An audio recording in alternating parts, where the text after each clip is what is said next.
Good morning student. आज हम पढ़ेंगे Hindi reader book Arunima class 4 पाठ 8 मेरी शिक्षा। संस्मरण, ये कौन है? आप जानते हैं ये कौन है?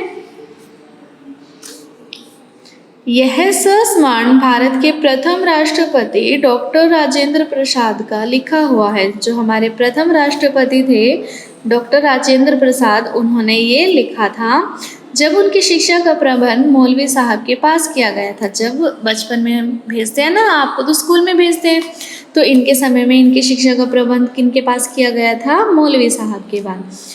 5वें या 6ठे बरस में मेरा अक्षर ज्ञान कराया गया कि जब मैं 5 या 6 साल का था तब मुझे अक्षर ज्ञान कराया गया।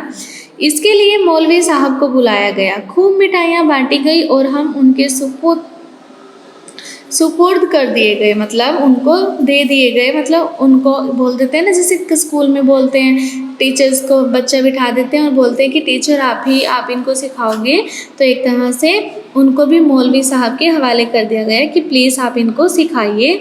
एक मैं, दूसरे मेरे चचेरे भाई यमुना प्रसाद जी और तीसरे बलदेव चाचा। तो कौन कौन थे? एक तो राजेंद्र प्रसाद थे, दूसरे उनके चचेरे भाई थे यमुना प्रसाद और तीसरे बलदेव चाचा।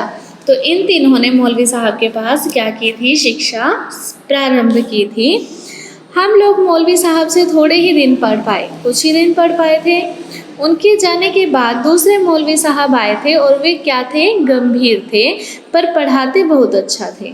हफ्ते में 5.5 दिन फारसी पढ़ाते थे। हफ्ते में कितने दिन फारसी पढ़ाते थे? 5.5 दिन। बृहस्पतिवार को दोपहर के बाद और शुक्रवार तक फारसी की छुट्टी रहती थी कि जब बृहस्पति में दोपहर के बाद और शुक्रवार, बृहस्पति की जैसे रिसेस होती है ना बीच में, रिसेस के बाद और शुक्रवार तक फारसी की क्या होती थी? छुट्टी रहती थी। तब हम लोग गिनती सीखते थे। तब क्या सीखते थे? वो गिनती। खेलने कूदने के लिए भी हमें अलग समय दिया जाता था। ऐसा नहीं है कि पढ़ने दिया जाता था, तो खेलने कूदने के लिए भी अलग समय दिया जाता था। हम मुँह अंधेरे उठकर मौलवी साहब के पास पहुंच जाते थे। मतलब जब अंधेरा ही हो रहा होता था, सुबह सुबह जल्दी उठकर वो मौलवी साहब के पास पहुंच जाते थे और वे एक कोठरी में रहा करते थे। तो कौन एक कोठरी में रहा करते थे? मौलवी साहब। सामने आंगन में बैठकर हम पढ़ा करते थे, और सामने क्या था? कोठरी के आंगन, और वहाँ बैठकर ये सब पढ़ा करते थे। सवेरे आते ही पहले पढ़ा हुआ पाठ दोहराया जाता था कि जब हम पहले आते थे, ऐसा नहीं था कि हम पढ़ना स्टार्ट करते थे, जो हमने उससे एक दिन पहले पढ़ा था उसको दोहराते थे और फिर आगे पढ़ते थे। जो जितना जल्दी याद कर लेता था उसे उतनी जल्दी नया सबक पढ़ा दिया जाता था। सबक मीन्स पाठ। जो जितनी जल्दी याद कर लेता था तो उसको नया पढ़ा दिया जाता, नया कुछ कराया जाता था। तब तक सूर्योदय हो जाता था, और तब तक क्या हो जाता था? सूर्योदय हो जाता था। फिर हम हाथ मुंह धोकर माँ के पास कुछ खाने के लिए पहुँच जाते थे। फिर वो हाथ मुंह धोकर कुछ खाने के लिए पहुँच जाते थे। हमें प्राय आधे घंटे की छुट्टी मिलती थी। नाश्ता करके लौट आने पर सबक याद करना पड़ता और सुनाना पड़ता था। मतलब जब वो सुबह सुबह आते थे तब अंधेरा होता था, और जैसे ही सूर्योदय हो जाता था तो उनको आधे घंटे की छुट्टी मिलती थी खाना खाने के लिए। और जब वो खाना खा के वापस आते थे तो जो उनको पाठ था, उनका सबक था, उनको याद करवाया जाता था और फिर उनको सुनाना पड़ता था। उसके बाद मौलवी साहब तख्ती लिखने को कहते थे। क्या कहते थे? तख्ती लिखने को। जब हम तख्ती लिखते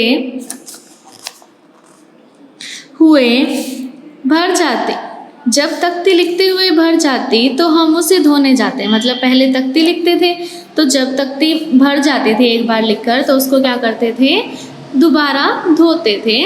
उस समय बड़ा मज़ा आता था। तो जब तख्ती धोते थे तो बहुत मज़ा आता था। क्यों? क्योंकि हम कुछ समय खेलने में लगा देते थे। मतलब जब वो तख्ती धोने जाते थे तब साथ में खेलने भी लग जाते थे।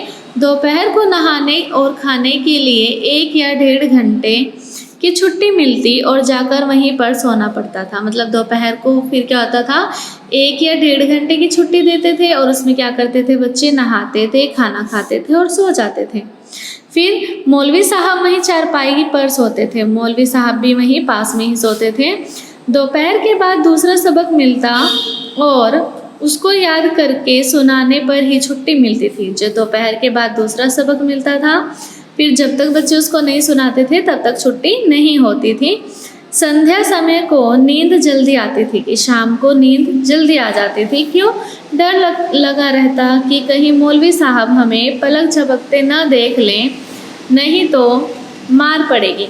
कि मौलवी साहब के पास रहते थे ना, तो उनको ये डर रहता था कि अगर मौलवी साहब ने देख लिया ना कि इनकी आंखें झपक रही हैं पर सोए नहीं हैं, तो कहीं हमारी पिटाई ना कर दें। खेलकूद में यमुना भाई लीडर थे। जो खेलकूद थी उसमें कौन था लीडर? यमुना भाई।